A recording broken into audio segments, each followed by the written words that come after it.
So today, this is going to be a video on the Flipper Zero and what it can do. First up, we have infrared. This can control TVs. I have a list of all the TVs I've had. Here's the first one. So you can just turn it on like that. Turn it back off. This works with infrared. It's just light that humans can't see.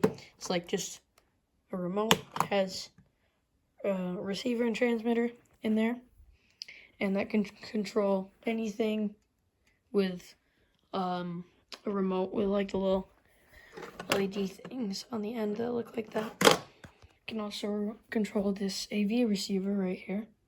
So you can turn it on, have all the controls here, if you can see that, and turn it back off. We have NFC and RFID. With RFID, you can actually go to Extra Actions and PSK. You can actually scan your pet's microchip, but I don't exactly know where his is. I've tried it before, I couldn't find it. Say hi, Marley. He says hi. What you can also do with RFID is like key cards, so you put them up to like, a little thing on the wall that it opens up a door. NFC is more for like hotels, I've noticed. But yeah, I don't have a card reader right now on me. Now we have sub-gigahertz. This can be used for radio frequency. So for example, we have my garage, so we can open this up. We can open and close the garage. Now, you can't actually use this to open other people's garages. For my specific garage door, I had to click a pair button on there. I had to climb up a ladder and click a pair button, and then this is rolling code, so the signal changes every time, so that you can't just hack it right away. Now, there is an app on the Flipper called, I don't know what it's called. It's called Rolling Flaws.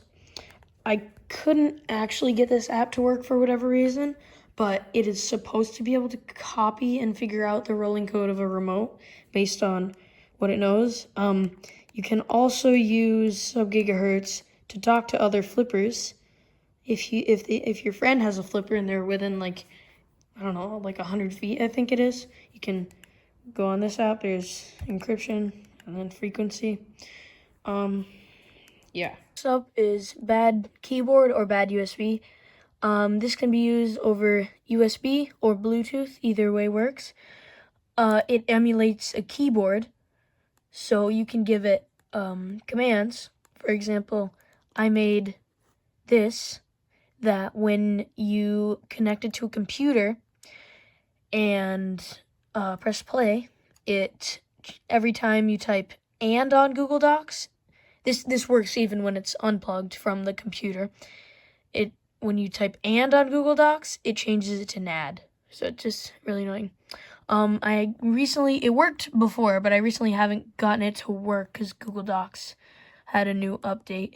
You can also plug it in to people's computers and rickroll them. I can demonstrate that. Flipper is currently plugged into the computer, and once I press the play button, it should open the rickroll. See how fast that goes? And there you go. That's bad USB for you. And then if they try to close it, you can just keep pressing it. This, if I click it, it should open up the start menu and put this computer to sleep. Oh, nope, not quite. It's for Windows 10. It works for Windows 10. I haven't changed it for Windows 11 quite yet. So a fake blue screen. So this takes you to a website that maximizes and looks like a blue screen. So we can press this. Oh, we can press this. And it opens, maximizes. This might also be for Windows 10. So maybe not. Another thing you can do for sub-gigahertz is Restaurant Pager. so you can activate every single pager in a restaurant. Just need to know first and last station, first and last pager. And yeah, it just is real annoying. Can also open up Tesla charging ports, which I'll add a video right here.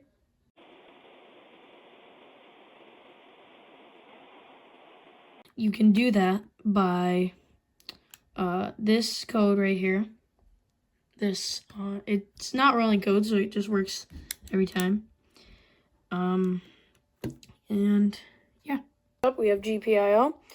Here, this is a Wi-Fi add-on with radio frequency extender too. I'm just covering this light because it's really, really bright light and doesn't give good camera quality. So I'll just, as you can see. But if we go to GPIO here,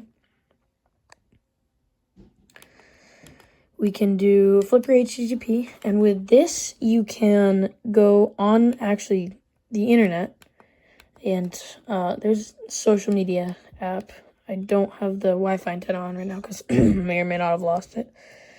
I'll buy another one though. You can also do, you know, like sensors, like light, radiation detectors, all that.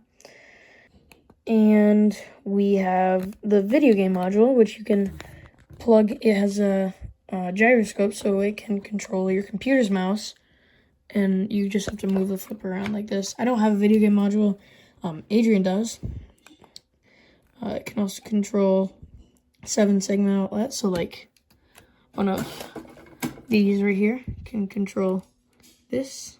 I've done it before. It's pretty cool. Now we're on to Bluetooth. So here we have BLE spam, which will spam different Bluetooth devices for iOS and Android devices. So can control. We can watch it here. If we turn this on, it just is a whole bunch of random pop-ups, and they're really, yeah, makes it kind of impossible to do anything really. So it's kind of fun to just mess around with. Just a whole bunch of random pop-ups like that. There's also a Bluetooth remote where you can control the mouse or keyboard on your computer via Bluetooth, which is pretty cool. Then we have iButton, which is this on the back. It's pretty much just it's just an ancient form of RFID where it's just like, it sends a certain amount of current through a little button things. I think they have it at Aldi and Meijer. You can probably find. I don't know exactly how it works, but it can copy and use other people's. It's not really used for a whole lot. If anybody's wondering, I am using Momentum firmware, which is in my opinion the best firmware. I think you should most definitely download it. It's very customizable. But yeah, that concludes Flipper Zero video. If you have any questions, go ahead and comment down below. And yeah, that concludes our video.